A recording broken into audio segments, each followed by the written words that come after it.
से होई माता का कथा शुरू करते हैं। जो भी ये व्रत रखते हैं, कथा सुनने से पहले अपने हाथ में 7 गेहूं के दाने रख लें। 7 गेहूं के दाने रखने के बाद आप अपने हाथ में मुट्ठी बंद करके ये कथा सुने। एक साहूकार था जिसके 7 बेटे 7 बहू थी और एक बेटी थी। सब कोई मिट्टी लेने गई। मिट्टी खोदते समय नंद के हाथ से स्याऊ का बच्चा मर गया। स्याऊ माता बोली कि मैं तेरी कोख बांधूंगी। तो नंद ने अपनी सारी भाभियों से कहा, लेकिन नंद के बदले में अपनी कोख बंधवाने के लिए 6 भाभियों ने मना कर दिया। और जो 7वीं सबसे छोटी भाभी थी, उसने सोचा कि अगर मैं अपनी कोख नहीं बंधवाऊंगी तो मेरी सास मुझसे नाराज हो जाएगी। तो छोटी भाभी ने नंद के बदले अपनी कोख शिव माता को दे दी। अब उसके जो बच्चा होता 7 दिन के अंदर अंदर वो मर जाता था।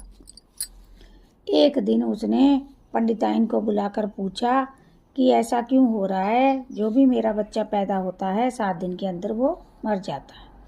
तब पंडिताइन बोली कि सुरभि गाय की सेवा किया करो। सुरभि गाय स्याऊ माता की सहेली है, वह तेरी कोख छोड़ देगी और फिर तेरे बच्चा कभी नहीं मरेगा। अब वह बहुत सुबह उठकर सुरभि गाय का सारा साफ सफाई का काम करने लगी। सुरभि गाय सोचने लगी कि आजकल कौन इतना दुखी है जो आके सुबह सुबह मेरी सारी साफ सफाई कर देता है और मेरी इतनी सेवा कर रहा है। मेरी बहुएं तो कभी ऐसा नहीं करती, वो तो सारा दिन लड़ती रहती हैं। तो आज मैं छुप कर देखूंगी कि सुबह कौन आके ये सारा काम करता है।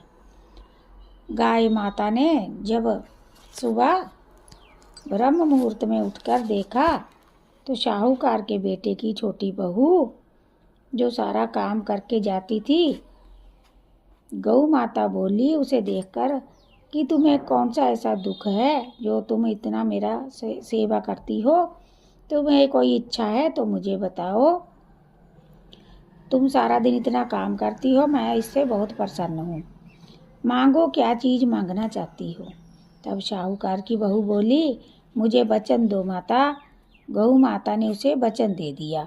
तब साहूकार की बहू बोली कि स्याऊ माता तुम्हारी सहेली है और स्याऊ माता के पास मेरी कोख बंधी हुई है, जिसकी वजह से मेरा हर बच्चा 7 दिन के अंदर मर जाता है। उनसे मेरी कोख छुड़वा दो। फिर गौ माता उसे 7 समुंदर पार अपनी सहेली के